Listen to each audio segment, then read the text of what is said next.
The last 3 or 4 years, there's been so much flux. So SMEs in particular, well, actually all organisations have struggled with Brexit, the impact of Brexit, and the impact of COVID, obviously, on supply chains and productivity and so on. I think for me, overwhelmingly, it's the impact or the potential impact that sustainability and associated regulation can have on companies moving forward. I think that's kind of like what keeps me up at nights. There's a whole raft of regulation coming down the pipeline. The EU is predominantly leading on it, but the rest of the world is following suit. And in many ways, businesses weren't prepared for Brexit, even though they might have thought that they were. I don't think businesses are prepared for this regulation. It's very much at the moment pitched at the corporate level. But if you imagine SMEs are small cogs in large supply chains, so it will invariably impact them to some extent. Like I said, the EU is leading. So the EU has its green strategy, and it's very much around circularity, around accountability, around reporting, around decarbonisation and so on. And as I say, there's a raft of legislation that's coming down. There's some in place already, but there's a whole load more coming. And again, the EU has reserved the right to expand the scope of that. So it's not saying that it won't apply to SMEs at some point. And obviously SMEs have less resource, they have less finances to kind of, navigate this regulation and put new systems in place. So I think that's kind of like what concerns me. And I try really hard not to be alarmist about it, because personally speaking, I think sustainability is a pillar for growth. So every threat to trade can be an opportunity, and that's how I explain it to clients. So we've seen in the last 10, 15 years the rise of the environmentally and socially conscious consumer and business customer. And I think, embracing sustainability measures and principles can actually bode well and can generate revenue and profitability. So I think it's just a case of building awareness and starting to prepare and embracing what's to come. Otherwise, you're going to get left behind. And we'll face a situation whereby SMEs, unless they move with the corporates, they'll find themselves cut out the loop, left behind, or unable to bid for business because they don't report on the sustainability metrics, or they're not following the principles that the corporates themselves have to follow, and they have to prove to the authorities that their supply chain are in step with them.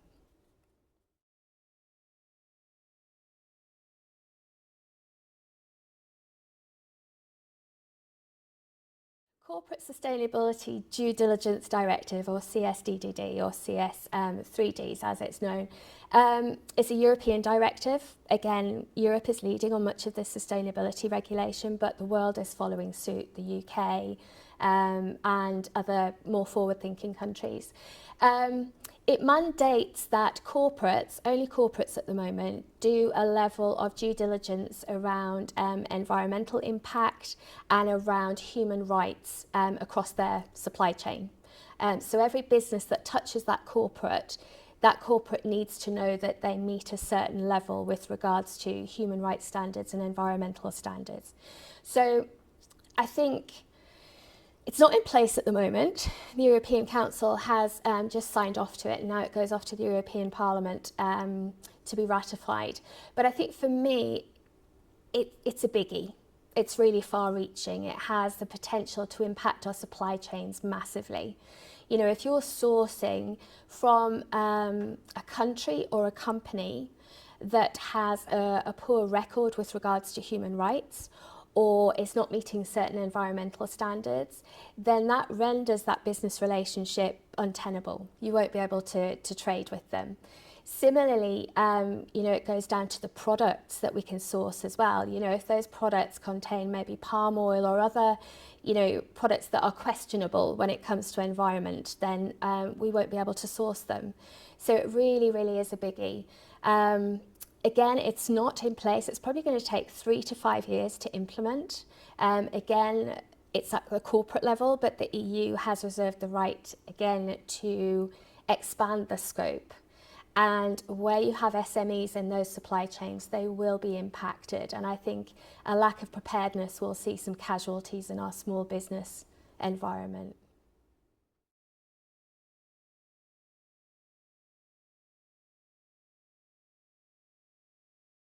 There is regulation impacting decarbonisation. So there's what's called the Carbon Border Adjustment Mechanism, or CBAM as it's known. And when I'm talking to clients, I talk about this as a kind of import levy on goods that are either carbon intensive or they have the risk of carbon leakage, basically. So the EU, again, has introduced this. We also have it in the UK. You'll find that the UK is pretty much following suit. It's following the EU regulations. So some of the stuff that's coming in the EU and that our exporters are feeling the pain in trading with the EU exporters are going to feel equally as much pain trading with the UK because we're kind of grandfathering over that regulation. But in essence, it's kind of like this import levy. So it's on those products that are carbon intensive or at risk of carbon leakage. So things like cement, fertilizers. In the future, we'll see chemicals and polymers brought into it as well. And the EU's introduced it as a way of trying to encourage producers to embrace cleaner production methods, but also to adjust the cost of those imported carbonised materials within the EU member states. It's already in place, so EU exporters or EU importers, have already started to report on their imports. The first reports were submitted the beginning of January, but I think we can see the direction of travel here. These products aren't banned at the moment, it's just a levy. But you just don't know where sustainability regulation goes as the kind of climate crisis urgency increases or unfolds. Impact on UK exporters, I think, remains to be seen. You know, if it's just a levy at the moment and the EU importer is happy with every other aspect of the relationship and they can manage the kind of additional import costs, so how it adds to the landed cost of the goods, it could be that many companies don't really see much disruption to their exports, but it remains to be seen. It's really early days.